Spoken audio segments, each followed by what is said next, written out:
Assalamu alaikum wa rahmatullahi wa barakatuh. Ibrahim gemanya gange oba IBRAH Mukasa is my beautiful handsome name. Eranga nkugamba nti nkwaniriza ku mukutu gwaffe program ya fene tebwa musente abasozo property consultants UG abasangibwa ekirekawo Kamuli Road meters 15 zokanga bano batunulira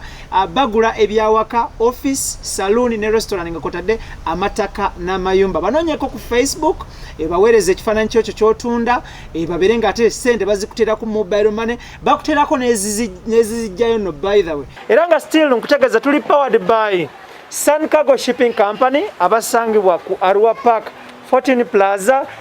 eduka oba office number eri GF07 Arua Park 14 Plaza nga bano bagamba nti basaabaza emaliyo okuva e China paka Mombasa munaku 18 n'okuva e Mombasa paka Kampala era nga namwo munaku mbale bubazi ku ngalo kuno tulina omukyalano SUMAYIYAH MUWONGE era nga kino kye kitundu kyaffe ekyokubiri part 2 yaffe tugenda batutunuulira eby'obufuzi kakati njala tutunuulire wafuna ddi ekirooto ky'okwesimbawo ekirooto ky'okwesimbawo kyajja mwaka nga gumu emabega bakinteekamu bwensobola okugamba abantu mu outreaches tulina classes z'abantu ziri 3 tulina class y'abantu obasanga ku stage ya boda ne bagamba omukyalo oyo bannange singa yesimbawo ne bakuba enduulu n'obawuliriza tulina class y'abantu corporates abagamba nti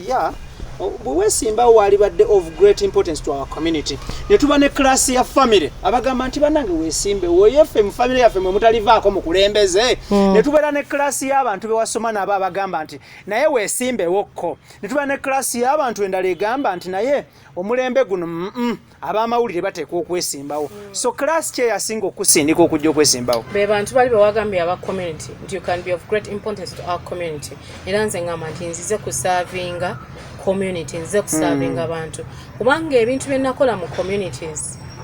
bwe nabanga nasobola okutuuka eruzira mu Kirombe then I created an impact in Nakawa division Kasasiro wa nga tewali mukulembeze yali akikoze nga ali mu buyinza abatuuze batandika okundabamu obusobozi kubanze eyo eruzira tewawukana nnyo na Katwe Kinyolo ba Katwe Kiganda tewawukana nnyo na Kamwocha you know tewawukana nnyo na Naguru naye batandika okundabamu obusobozi ba sente bebyalo ba councillors abamu abakozi ngera bajja ne bagamba naye oba weesimbewo ne bagamba era waliwo olugambo lwasooka okuyitingana ne maana ne magana saagala muntu ateeka buweereza bwange mu byabufuzi kino ekintu kikola bukozi siri mu byabukulembeze sinoonya kalulu nze kuba nali simanyi nti y'onoobulu babunoonya okuva myaka nga 3 emabega oba 4 I didn't know that kati bino bwe nabikola nga ndowooza nti ngagamba n'ekino nga tekibeerangawo of all positions lwaki watunulira kya woman MP notatunulira kya kansala notatunulira kya notatunulira kya ebifaawo waliwo ebifo ebyetolodde awo bingi nnyo meya na biki lwaki watunulira kya woman MP of all positions natunulira ekya woman MP ekisookera ddala nga ndaba waliwo omuwaatwa munene nnyo ogulekeddwawo ababaka abatula mu parliament n'abantu be bakulembera nze nkugambye ebbanga lyemaze mu community service otuukayo nga balinga batalina ababaka babakiikirira naye kati right now gye bali kubanga banoonya buki bululu kati nandigambye kansala naye ate bambi bakansala abamu badda era nkugambye abamu be baŋŋamba nti ki weesimbewo n'ababaka abamu badda naye nze mu bitundu bye natambulamu mu Kampala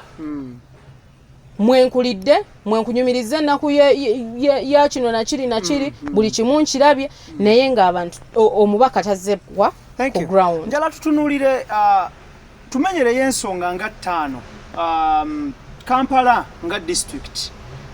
tumenyereyo ebizibu bya Kampala 5 neyanziza gebra just one off bullets ekisookera ddala Kampala agootaanyiziddwa olw'okumufuula eddwaniro kyekizibu ekisookera ddala eddwaniro ly'ebyobufuzi kyekigootaanyiza enkulaakulana mu kibuga Kampala buli amanya nti ayagala kintu kye kiyitewo ajja mu Kampala ne yeekalakaasa sente z'omuwi w'omusono ne zoonoona bazikubyemu tiya gaasi kino ne kikola kati ne bagifuula eddwaniro not forgetting nti abantu ababaze mu Kampala babaze kola. It's a business center. It's a business center. Yeah. It's the United States of Uganda. Abantu okuva ewala newala bonna bakola ki bakuŋŋaanira mu Kampala. Omukyala yaza okufumba akatogo ebintu bye babirinyeemu tubalabye wakiseka nga waliyo okwekalakaasa ebintu bye babirinyeemu emmere ye abasirikale bagisambye sente ze zifudde yavudde waka emmere y'olunaku yagitaddemu emitwalo emeka 5 bano abeegwanyiza ebyabwe bazze batukwata obwongo batulage nti okwekalakaasa kwe kuliko. Point number 2 zenje be bantu okukulembeza pate zaabwe. Tewaliwo omuntu avaayo n'agamba nti nze ngenda kukolera banna Kampala ngenda baweereza despite I'm from the Democratic Party nga nze Sumaya Muwonge. Okitegeera buli muntu akulembeza njawukana zaabwe za byabufuzi njawukana zaabwe za pate. Mu kiseera kino nze ngamba nti Kampala si kye yeetaaga banna Kampala si kye beetaaga wabula beetaaga omuweereza. Nze Sumaya mbagamba nti nze kuweereza bantu era tonsuubira mu ntalo zammwe za bya bibiina. Point number 3 obuzibu bwa Kampala obulala buli ki? Tewali muntu alondodde ensonga ebyenfuna bya Kampala. Yes, teri muntu alondodde ensonga ng'omubaka wa Parliament emirimu gyange emikulu kubaga mateeka legislature kuyisa budget kutunulira budget n'olaba nti eno budget egenda mu KCCA zino sente zina abayambo bache zibayambe ekirala kubeera kalabalaba oversight. Naye nze my question is a big question mark. Omulimu gwa kalabalaba omubaka wa Parliament abeera alabalaba ki alina kulaba bino byayisiza waggulu olumala okubiyisa oyisiza budget abirondole gye bigenda. Ekisemberayo ddala ekyokutaano. Ekisemberayo ddala ekyokutaano. There is no monitoring system. Era nze ngamba nti ngenda teekawo what we call national monitoring system eya projects zonna ez'omu Kampala. Lwaki nti bw'otunuulira ebintu byonna ebigootaanyiza abasuubuzi mu Kampala ebibiina by'abakyala mu Kampala sente z'abavubuka mu Kampala tulina ebibiina bingi nga amawanga ag'ebweru gabiteekamu omusimbi naye teri muntu avaayo kulondoola bibiina ebyo wankubadde nga they are non-government organizations. Bwe bibanga gye biri tulobinga tumanye nti nno mu kibiina bwe kiti obanga tugeze oba action aid waliyo sente z'abakyala oba ez'abaami oba ez'abavubuka oba ez'abaana waliyo bursaries bweziti kubanga sente zo bazireeta mu kitongole ekyo kisobole okuba nga kizituusa ku bantu ba bulijjo naye sente ezo zikoze. Tuli mu mbeera IBRAH nga sente eza KCCA budget omubaka wa Parliament gye yatuula n'ayisa kati financial year yaggwako tugenda mu financial year ndala abantu bagenda mu bululu naye nga sente zigenda kuddayo buzimu zigenda kuddayo mu nsawo ya government. Kati nebuuza nti why don't we create a national monitoring system? Thank you. Soko pozinga awo wenyini nawe ebibuuzo bibiri. Ekibuuzo ekisookera ddala tugirewo ddala ekintu kya monitoring system eno ogenda gikola gitandika ebeera ekitongole kya bannakyewa oba ogenda kusaba government ekincorporating. How are you going to start up a national monitoring system? Era bwe bukeera ku makya government ne rejecting a request ye y'okubeera nti kibeera into place gwe ng'omuntu onaakiremezaawo n'okipushinga ne kibeera kikyo. Neyanzege government bwevaayo kubanga tugambye mu parliament tugenda kuteesa tetugenda kubaganirayo. Nze Sumaya Muwonge nkubuulidde obulamu bwange nina obukugu obucoordinating nga buli muntu oba obwogera na buli muntu ate ne tutegeeragana tetugenda kusikangana miguwa tugenda kubeera nga tukola ki nga tuteesa. Eweetaaze n'ogamba nti no kino kiri bwe kiti katwawukane mu byaffe naye nga kusavinga abantu tetukoze eki tetwawukanye. Nze nga Sumaya Muwonge bwe ngamba gavumenti nti mbabuulire tulina okuteekawo ekintu bwekiti ne bwekiti nekigaana nze ng'omubaka wa Parliament nja kulondoola kyekiri kyenkugambye nti ekirungi constitution empa ogwakalabalaba so nja kukola ki nja kulondoola bannamawulire nja bategeeza ekirungi nti ndi munnamawulire mulungi mikwano gyange baganda bange bannamawulire mbamanyi sente nnyingi bw'otunuulira sente kati zebabanja gavumenti nti trillion atano mwemu tetumanyi kyezaakola bw'otunuulira sente z'amasanyalaze ezaafuluma nga minisita wa energy bazze mu parliament ne batutegeeza nti kaakati sente teziriiwo naye ng'omubaka wa parliament ye yaziyisa n'ataddayo nakubuuza temuziyina zaabulirawa. Thank you. National monitoring system eno oba unity singa government egaana okugikkiriza ebeerewo into place onaasasuza ki abantu abanagibeerako okuyamba okulondoola ensimbi y'omuwi w'omusolo? Neyanziza nnyo ssebo. Ekisookera ddala okusasuza abantu waliwo kyenjagala okulambululirako nti tugenda kubeera nga tuyina ne employment system. Okubeera nga IBRAH tukumanyi nti wasoma amawulire, Sumaya tumumanyi mwetiisi wa migugu mulungi, oli tumumanyi apoota. Mu kitundu ekyo kyennyini nga tumanyi nti waliwo omuntu azimba flat, yeetaaga oba aba plan oba ki oba ki, tusobola okutyemmeyako ki mangu. Ekyo tekineetaagisa gavumenti bw'eba ekigaanyi. Nga nze omubaka omukyala owa Kampala, I can start up that. National Employment System, National Monitoring System, government wegigaana. Nga nze omubaka, nkugambye nti tugenda kusaka. Nibo tunagamba nti, okay, tukolera mubaka. Kulondoola ssente zaffe. Kubanga nze omulimo gwange kutegeeza abantu nti wano waliwo ebbwa. Okay. Oba ekinnya obutakigwamu tulina okukiziba. Nyina okwalatinga abantu bange nti waliwo ssente ezaatuweebwa naye ssente ezo tetukoze eki tetuzifunye. Kakati njagala tutunuulire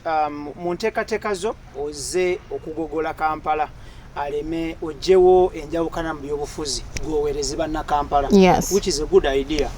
Naye ebimu ku biremesezza Kampala okulaakulana, Kampala wa opposition. Still gojira ku tiketi ya DP kitegeeza oliwo opposition. Ogenda kikola otya? Ekisookera ddala nkugambye nti obulamu bwange bwonna bwempiseemu ne profession gye nasoma nyina obukugu obwogerezeganya n'abaki n'abantu. Era ne nkugamba nti nze size kulwanira mu Kampala wabula nzize kukola ki kuteeseza bantu. IBRAH waliwo ebintu bye tusobola okunenya gavumenti etunyigiriza nnyo kino tekikoze naye nze nkugambye nti njagala example emu gy'obeera ompa nti waliwo obuwumbi 12 obwateekebwawo ku developing a curriculum eya COVID-19 period. But no one has ever raised any comment ng'omubaka wa parliament. Kubanga abantu beesuuliddeyo gwa nagamba teba followinga up. Naye omuntu kookola ono bw'omulabukira amangu oyinza okugamba kankole ki kamwetaaseeko aleme kulya wano. Naye n'akawuka kayinza okuba kagenda kujja kukukwata nekamanya abo nno balaba nti bw'oba nga waliwo engeri yonna yonna egenda okunyigiriza bannayuganda ne musooka ne mujalaatinga n'omuntu eyeetegese okukubba ayinza obutakola ki obutakubba. Nze nno nsuubira nti okubeera mu Kampala nga tukulembeza ebibiina byaffe tekigenda kutuyamba. Tuveeyo tugambe Sumayiyah Muwonge nzize kukolera banna Kampala, nzize kuweereza banna Kampala despite of my green color. Nti ndi wa Democratic Party naye abantu bo ku ground baagala ki baagala buweereza bubatuusaako. Bwe mmanya nti no mu KCCA waliyo enkoko ezirina okugabibwa, waliyo ssente ezaze eza urban farming. Abakyala mu Kampala ndaba balimira n'abaami ne balimira mu makutiya n'emikebe. Is there any way wensobola okwogera ne KCCA okukuba kuteesa era omubaka abeera muteesa kuba kuteesa nengamba nti naye abantu bange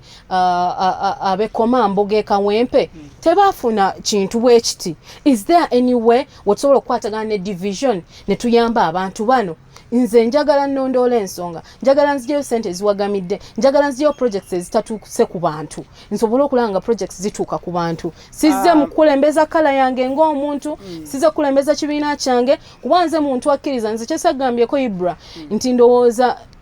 nze omu gwe mwali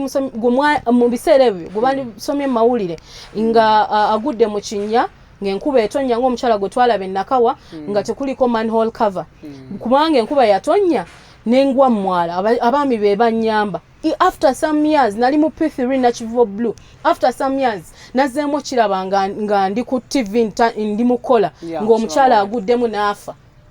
Naye ani yali avuddeyo na manhole covers za sente mmeka? Emitwalo egyo 5. Fe omutwetera budget nga ya buwumbi. Okay. Mugirese nga ya buwumbi ababaka bagiyisizza kikoleddwa oba okomye kugiyisa mu parliament gwe n'osirika n'otuula. Thank you. Njagala tutunuulire issue olunaku olwaleero yo ekibiina kyo kyakuwadde tiketi. Ekibiina kyange ekya Democratic Party tu akamyufu tekannaba kuggwa. Tekannaba kuggwa. Singa bukeera ku makya ne batakuwa tiketi ki ekiddako? Singa bukeera ne batampa tiketi ate nga nyina emikisa ndowooza 95 okufuna ticket kubanga ffe tukolera ku democracy naye lwaki ngamba nti nyina emikisa 95 nalaga interest yange nembalaga byenkoze okitegeera kati tusobola okuteeseganya n'avuddeyo nti ddala gwama muvuganya bameka ku ticket mu kibiina tewalina bakubeerayo muntu mulala yeesowoddeyo so gyemikisa emiyitirivu egyo okay kakati nga tuvuddeyo eyo ebyogerwa ku kibiina kyo bingi ensangi zino omuli nti abantu being nti abamu ku banno ba members bakrossinze ne bagenda ewa Honorable Robert Kyagulanyi Ssentamu ne bagamba nti waliwo enjogera egamba ennaku zino nti ebya DP babikwasizza Kyagulanyi. What is your take over that? Gwenga member wa DP ekisookera ddala njagala ekintu kino nakyo nkiyiseewo wano nze ndi mu Democratic Party siri mu Democratic Party nti ya muntu ekibiina ekyo kyatandikibwawo bajjajjaffe era sisuubira nti okugamba nti Democratic Party ya muntu omu kituufu. Democratic Party yaffe ffenna nga bana Democrats kitegeeza ki nti nze nga Sumayiyah Muwonge bino si gwe mulundi ogusoose okujja okubiraba mu history wa Democratic Party tuzze tubiraba era nze ngamba abantu nti Idi Amin bwe yatta Bendikito Kiwanuka yabagamba ekintu kimu nti there will be another Bendikito Kiwanuka and oyinza okwesanga nga yenze Sumayiyah Muwonge ate nga bangi bana Democrats nga beba Ben Kiwanuka so omuntu abeera ne right okuva ewantu nadda ewalala bw'awulira nga wano tasobola kukola ki kubeerawo naye nze ate kyesitakkiririzaamu kudduka bizibu ekizibu bw'okidduka oba tokisolvinze kubanze sobola kulekawo kibiina ky'abajjajjange bonna mwe bayise ate ngambe nti kaŋŋende olw'okuba nti eno banyiiziza kaŋŋende ewa mulirwana no I can't sisobola gamba nti kati oba ndi musiraamu obusiraamu bunyiizizza nnyo kanve mu busiraamu nzire mu ddiini endala kubanga obeera ggwe kyekyo. Sumayiyah oyina kaadi ya DP? Yes sir. Holding a card ki silver, gold, platinum, green. Program ya fene tebwamu ssente abasozo property consultants UG abasangibwa ekirekawo Kamuli Road meters 15 zokka nga bano batunuulira bagula ebyawaka office saloon ne restaurant nga kotadde amataka n'amayumba banonyeko ku Facebook baweereza ekifaananyi kyokyo kyotunda babere nga ate ssente bazikutera ku mobile money bakuterako nezizijjayo no by the way era nga still nkutegeeza tuli powered by Sun Cargo Shipping Company abasangibwa ku Arua Park 14 Plaza eduka oba office number eri GF07 Arua Park 14 Plaza nga bano bagamba nti basaabaza emaaliyo okuva e China paka Mombasa munaku 18 n'okuva e Mombasa paka Kampala era nga namwo munaku mbale bubazi ku ngalo kuno nga tuvuddeyo still njagala tutunuulire bonna abasowoddeyo emitwe gyabwe abateekateeka okwesimbawo ku Chairman MP mu Kampala amanya of course mugamanyi mubamanyi tujja kukiddako ekyo kumenya amanya g'abantu wano oyina nkizo kikubonna kyekikufuula ow'enjawulo okubonna kyekikufuula candidate ow'enjawulo ku bakyala bali abalala ekisookera ddala Sumayiyah Muwonge akoledde mu Kampala akoledde mu Kampala naye muwaso alabye obulamu abalala bwe batayiseemu osanga mu kibuga Kampala tabulabidde bulabizi mabbali naye abuyiseemu abubaddemu kati first of all nyino okulumirirwa eri baganda bange aba batayambiddwa all this long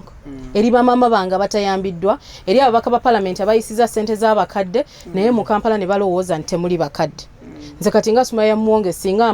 mbeera mu parliament nja kugamba nti emitwalo 2 ekitundu kituufu weeziri but can we give them services betaaga okukeberebwangako kubanga bakadde betaaga health services tusobola okumuwanga sukaali mitwalo 2 ekitundu tezimumala naye ate n'egyo 2 ekitundu mu Kampala tegituuka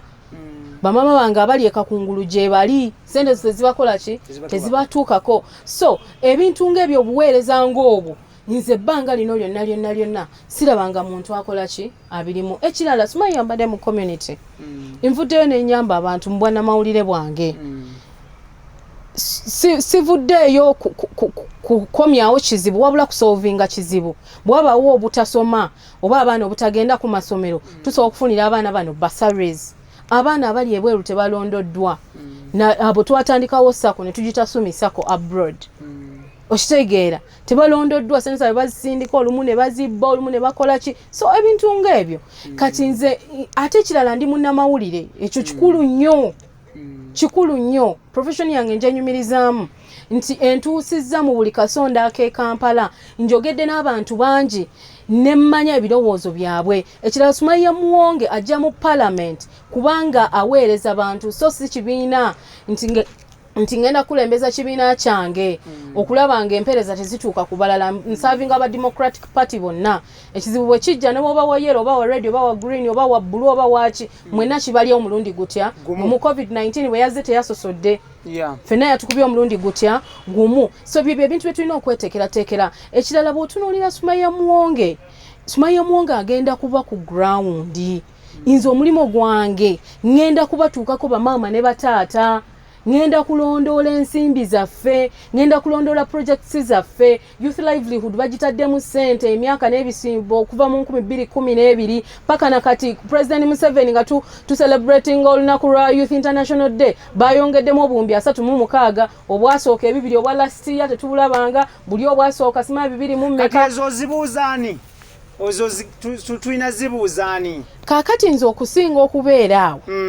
nembeera nga sijja gamba nyiza okuba nga nyiza okwesa olulimi olufu naye bwe tugenda mu motions nze nzijayo katabo kange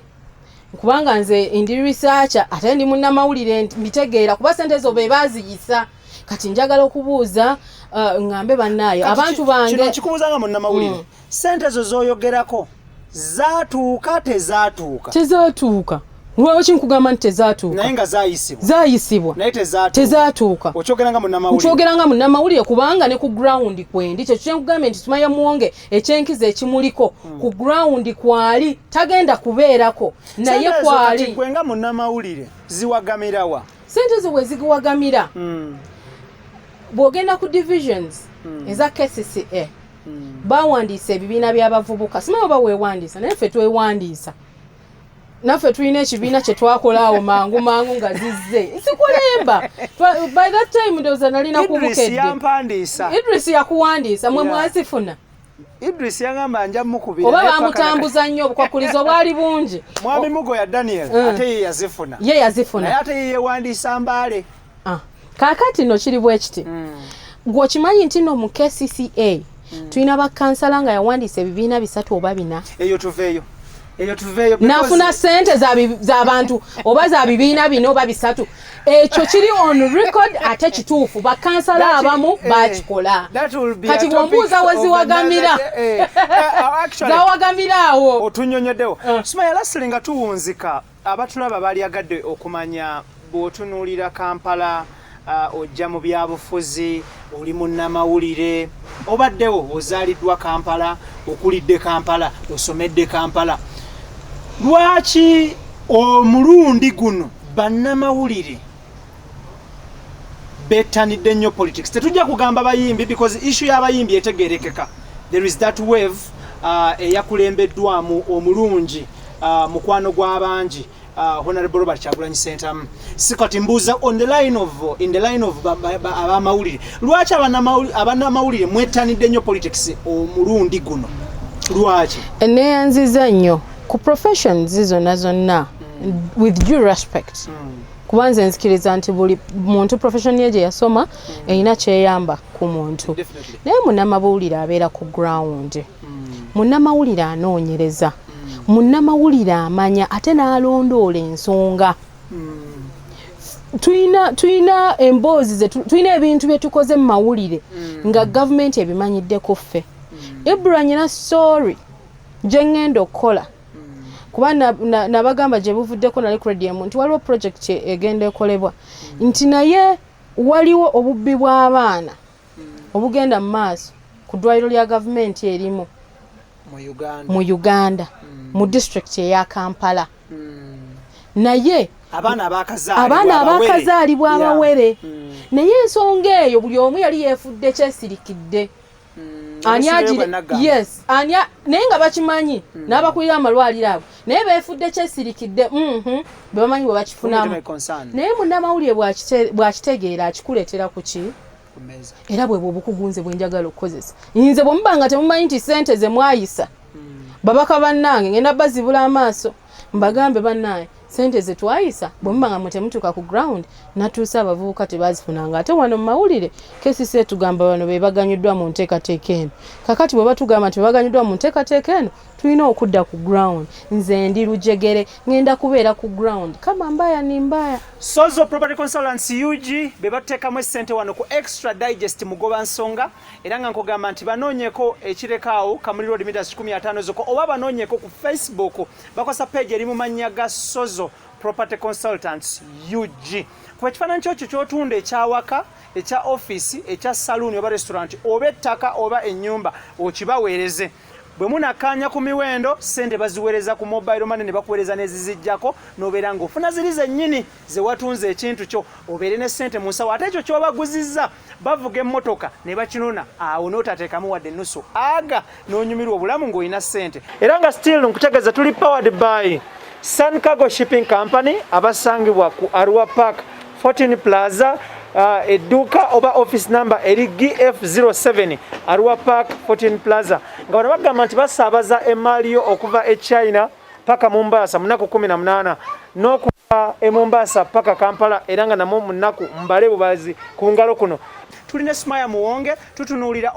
ekisaawe ky'eby'obufuzi kubanga yeteekateeka kwesimbawo ku kifo kya Woman MP Kampala District mu Parliament nga tuwunzika lastly lwaki public out there erowooza nti you people fame ya TV eno ebalowoozesa nti you are worth people's votes kubanga oba osanga abamu abakyogera bakibawuliriza bigendererwa byaffe ng'oli olulaba Sumayiyah kyagenda okusooka okwogera naye n'atasooka kuwuliriza kiva mu Sumayiyah Muwonge nteekateeka ki gy'alina biki byakoze abamu tebamanyi why I was pushed naye kati olunaku olwaleero bategedde nti nze okuyitanga mu bitundu by'empangaliddemu ebbanga lino lyonna n'ensoma n'engraduate nga n'entuuka okukola n'enzirayo after these years nga biringa bwe biri nga tulina ababaka ba parliament nze Sumayiyah Muwonge sigenda kukikkiriza njagala mpulire nti omubaka yagezezzaako kukola bwati ne bwati ne bwati nekigaana kale bwe bagamba nti na gavumenti eremesa njagala baŋŋambe enveeyo ku mikutu gy'amawulire ŋŋambe bannaye nagezezzaako ku kino abasomesa abasuubuzi b'omu Kampala nagezezzaako ku misolo mu palamenti n'entambula n'engenda ne tukebera buli kimu sente meka ze babajjako omusolo lwaki bagwongeza aba boda nti ddala okubagoba mu Kampala kyekisinga be baleeta jjaamu oba enguudo enfunda ze zireeta jjaamu nembawo ekirowoozo kyange ate ebyo tebiba byange olw'okuba ndi ku ground abavuzi ba bodaboda be babimpa nze neezija nembigamba abateekerateekera ekibuga Kampala aba KCCA. Okay, tweyanze nnyo tweyanzeege akabonero ki nkumbi ekyalimu omuyini abaana nga bagamba omuyini baguwangulamu nze nina enkumbi nga terimu omuyini bani abaguwangulamu. Extra Digest mugoba nsonga nkutegeeza nti tutuuse ku nkomerero y'ekitundu kyaffe ekyokubiri era nga ekitundu kyaffe kyasooka eyakisubwa osobola okuddayo eno erina automatic PVR n'okinoonya n'olaba obulamu bwa Sumayiyah Muwonge. Kino ekitundu ekyokubiri tubadde tutunuulira byabufuzi strictly n'enteekateeka ze ez'okwesimbawo ku kifo kya bwa Woman MP wano mu Kampala akiikirire Kampala District mu lukiiko olufuzi olwa Parliament. Njalako baza team of course the usual suspects omukulu Daniel Mugoya omukulu Tone Senabulya ng'akootadde ne mukulu Idris Lukwago mwebale nnyo balidala then nsembyeyo kampani ya Sozo Property Consultants okubeera ku CEO paka ku mukozi asemberayo ddala mwebale kutu entrustinga with your good money ne muteeka mu ssente tusobola okuba nga tuweereza eggwanga nyaffe Uganda nga tuyita mu mulimu gw'okuweereza amawulire amalambulukufu ameesimbu ate nga matuufu then neebaza n'abo abantu abatuwa obudde bwabwe ne tunyumyamukko nabo ne basharinga obulamu bwabwe n'enteekateeka zaabwe eri munnayuganda atulabira mu Uganda ne wabweru bwa Uganda. IBRAH Mukasa gemanya gange sigenda kubanga nsukkawo wano njala kwebaza omukyala Sumayiyah Muwonge webale nnyo obudde bwo. Nsasebo n'abatulaba bonna. Thank you so much. Assalamu alaikum wa rahmatullahi wa barakatuh.